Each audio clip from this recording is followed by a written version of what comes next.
Hello Suryamma, welcome to VMC Malayalam. VMC എന്നാൽ vegetarian meditation channel. Suryamma എപ്പോഴാണ് VMC മലയാളത്തിൽ ആനാപാനസതി ധ്യാനം തുടങ്ങിയത്? ആനാപാനസതി ധ്യാനം തുടങ്ങിയിട്ട് എന്തൊക്കെ മാറ്റം വന്നു? ഇന്നിപ്പോൾ ഇത്രയും പേർക്ക് ഇവിടെ നമ്മൾ ധ്യാനം പഠിപ്പിച്ചു കൊടുക്കാൻ സൂര്യമ്മ കാരണമായി അല്ലേ?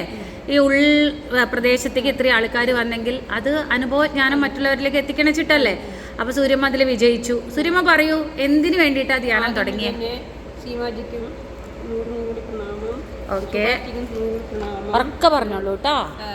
സകല ഈശ്വരന്മാർക്കും പ്രകൃതി മാതാവിനും എല്ലാവർക്കും നൂറ് കോടി പ്രണാമം സീമാജി. ഞാൻ വന്നിട്ട് 1.5 വർഷം കഴിഞ്ഞു സീമാജി. ഞാൻ ധ്യാനിച്ച സമയത്ത് ആദ്യമൊന്നും എനിക്ക് ധ്യാനം കിട്ടിയിട്ടുണ്ടായിരുന്നില്ല. 10 മിനിറ്റ് ഇരിക്കുമ്പോൾ തന്നെ ഭയങ്കര വേദനയും ഒക്കെ ആയിരുന്നു. ശരീരം മുഴുവൻ മൊത്തം കെട്ടിയിട്ട പോലെയായിരുന്നു അവസ്ഥ ധ്യാനം ചെയ്യുമ്പോൾ. പിന്നെ അങ്ങനെ കുറച്ച് ടൈം കൂട്ടി വന്ന് 1 മണിക്കൂറൊക്കെ ആയ സമയത്ത് സീമാജി എൻ്റെ ഇടത് ഭാഗത്ത് വയറിൽ ഒരു മുഴ പോലെ ഒരു വേദന, സഹിക്കാൻ പറ്റാത്ത വേദനയായിരുന്നു. ആ വേദന വന്നാൽ പിന്നെ എനിക്ക് ധ്യാനത്തിന് ഇരിക്കാനേ പറ്റില്ല. അപ്പോഴൊക്കെ സീമാജിൻ്റെ വാക്കുകൾ ആലോചിക്കും ഞാൻ. സഹനമുള്ളവർക്ക് മാത്രമേ ധ്യാനിക്കാനുള്ള ഒരു ഇതേ ഉള്ളൂ.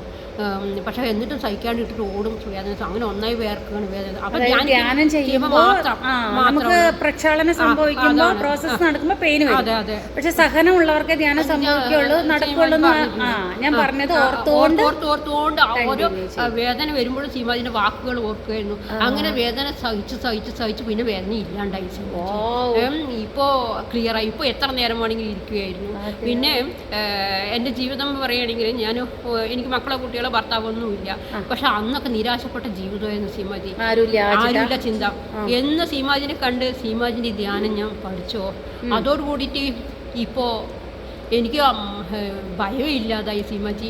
ഇപ്പൊ എൻ്റെ ആത്മാവാണ് എൻ്റെ കൂടെ, എൻ്റെ ഗുരു സീമാജിയാണ് എൻ്റെ കൂടെ.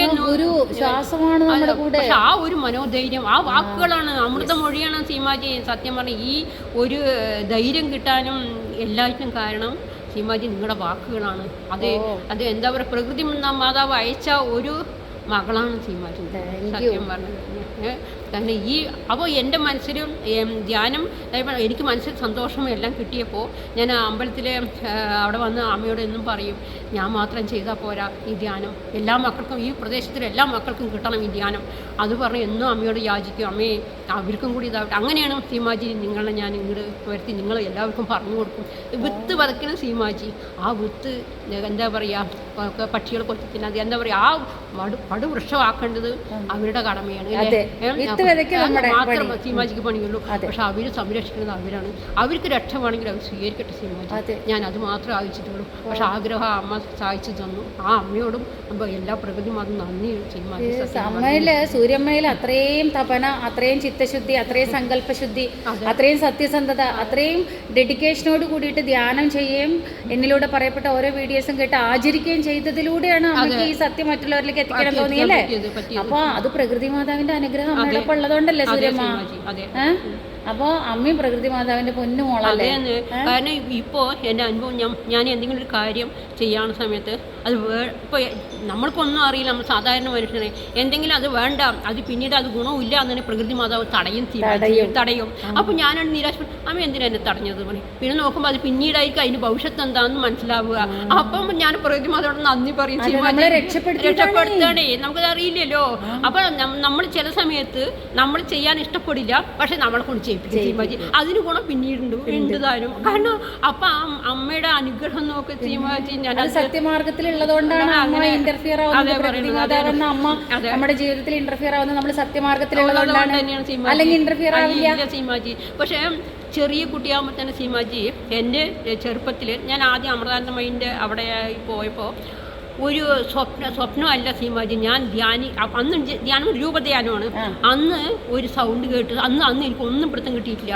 ഈ കുട്ടി, ഈ ജപവും ധ്യാനം നീ ചെയ്യുന്നത് ഇങ്ങനെയല്ല, ഇത് നിന്റെ ലക്ഷ്യത്തിലേക്ക് എത്തിക്കില്ല, ഇങ്ങനെ നീ നിന്റെ ഇഷ്ടത്തിന് ചെയ്തു കഴിഞ്ഞാൽ. പക്ഷേ ഞാൻ അന്ന് കുട്ടിയാകുമ്പോൾ എന്ത് എനിക്ക് ലക്ഷ്യം, ഞാനിവിടെ ആഹാരം കഴിക്കണം. പക്ഷെ അന്നേ പ്രകൃതി നിശ്ചയിച്ചിട്ടുണ്ട് സീമാജി, ഉള്ളിൽ സത്യമാർഗത്തിൽ കൂടെ യാത്ര ചെയ്യേണ്ട ആളാണെന്ന്. പക്ഷെ എനിക്ക് അറിയില്ലായിരുന്നു സീമാജി. അതിന് വേണ്ടിയിട്ട് ഒറ്റയ്ക്ക് വന്നത്. അതെ, ഈ വാക്ക് ഹിമാലയത്തിലൊരു സന്യാസി, തപസ്സിരുന്ന സന്യാസി എന്തോ കാര്യം കൊണ്ട് അവിടെ വന്നു. ഓഫീസിൽ വന്നു സീമാജി. അവിടെ വന്നപ്പോൾ എൻ്റെ കഥകളൊക്കെ കേട്ടപ്പോൾ ഭാഗ്യവതി പറഞ്ഞു, ഭർത്താവ് മരിച്ചു മക്കളില്ല പറഞ്ഞു ഭാഗ്യവതി പറഞ്ഞു. എനിക്ക് സങ്കടമായി, എന്താ ഇവരിങ്ങനെ പറയുന്നത്. അപ്പോൾ പറഞ്ഞു ആധ്യാത്മീയത്തിൽ ഇറങ്ങിയ ആൾ ബന്ധു സ്വന്തം കെട്ടാണിത്, അത് പോയില്ലേ, അത് ഈശ്വരായി വഴി തെളിച്ച് തന്നു. ഇനി യാത്ര ചെയ്യേണ്ടത് ഇയാളുടെ കടമ മാത്രമാണ്, പോവുക മുന്നോട്ട്, യാത്ര ചെയ്യാൻ മുന്നോട്ട്. അങ്ങനെയാണ് എൻ്റെ ഗുരു സീമാജിനെ എനിക്ക് കിട്ടിയത്. സത്യം പറയാലോ സീമാജി, നമ്മുടെ ശ്വാസമാണ്. അത് പറഞ്ഞു തരാൻ ഒരാൾ വേണ്ടേ, അതാണ് ഞാൻ കേട്ടോ. നന്ദി സീമാജി. കാരണം നിങ്ങൾ വന്നിട്ടില്ല, പറഞ്ഞു തന്നിട്ടില്ലെങ്കിൽ ഇത്രയൊന്നും നമുക്കൊന്നും ഒരു അറിവും ഇല്ല സീമാജി. ഇപ്പോഴും ഉണ്ടാവുന്നില്ല, ഞാൻ ഒറ്റയായില്ല എന്നുള്ള ചിന്തയും കൊണ്ട് നടക്കുകയായിരുന്നു. ഒരു വേദന. കാരണം ഒറ്റപ്പെടുമ്പോൾ ബന്ധുക്കൾക്ക് പോലും നമ്മളെ വേണ്ട സീമാജി, ബന്ധുക്കൾ പോലും നമ്മളെ വേണ്ട. കാരണം ഒറ്റയ്ക്കുള്ളവരിൻ്റെ ജീവിതം ഉണ്ടല്ലോ, ഭർത്താവോടുകൂടി ഇരിക്കുമ്പോൾ എല്ലാവർക്കും നമ്മൾ വേണം. ഒറ്റപ്പെട്ടപ്പോൾ അതൊക്കെ ഒരു അത്ഭുതമാണ് സീമാജി. അവരൊന്നും കാരണക്കാരല്ല സീമാജി, സത്യം പറഞ്ഞു കഴിഞ്ഞാൽ. അതെല്ലാം അങ്ങനെ ഇപ്പം നമ്മൾ നല്ല കാര്യത്തിൽ ഇറങ്ങുമ്പോൾ ഒരുപാട് ദുഃഖങ്ങളൊക്കെ സഹിക്കേണ്ടി വരും അല്ലേ. ഒരിക്കലും സീമാജി പറയാറില്ല ദുഃഖം അനുഭവിച്ചിട്ട് മുന്നോട്ടുള്ള യാത്രയാണ് ഏറ്റവും സുഗമമായ യാത്ര എന്ന്. സത്യമാണ് സീമാജി. അനുഭവം ഒരു ദുഃഖങ്ങളും ഇല്ലെങ്കിൽ ആ യാത്ര ബോറടിക്കില്ല, അതെ. അങ്ങനെ ഇനിയും ഒരുപാട് പേർക്ക് പറഞ്ഞു കൊടുക്കാൻ സഹായിക്കട്ടെ സീമാജി, സത്യം പറഞ്ഞു കഴിഞ്ഞാൽ. ഇനിയും വരണം നിങ്ങൾ. ഇനി ഈ പ്രദേശം ഇനി അങ്ങോട്ടും ഒരുപാട് ജനങ്ങൾ അറിയാനുണ്ട്. അപ്പോൾ എല്ലാവർക്കും ഈ അനുഭവം കിട്ടട്ടെ, എന്നെപ്പോലെ തന്നെ കിട്ടട്ടെ. എല്ലാവരും ആധ്യാത്മിക ജീവികളായി ആയി തീരട്ടെ. നമ്മുടെ സഹജീവികളൊക്കെ സന്തോഷമായിട്ട് ഇരിക്കുക, ഏത് ജീവിയും കൊല്ലപ്പെടാതിരിക്കട്ടെ അല്ലേ. നന്ദി സീമാജി, നന്ദി. സൂര്യമ്മ, ഇന്ന് സൂര്യമ്മ ഈ ഒരു ഇത്രയും ഉൾപ്രദേശത്ത് ഇത്രയും വലിയൊരു ക്ലാസ് കണ്ടക്ട് ചെയ്ത് ഇത്രയും ആൾക്കാർക്ക് ഈ സുജ്ഞാനങ്ങളെ കേൾപ്പിക്കാൻ മഹാകാരണമായെങ്കിൽ അമ്മ സുകൃതം, ജന്മസാഫല്യമായി അമ്മയ്ക്ക്. താങ്ക് യു, ലവ് യു അമ്മ. Thank you Seema G.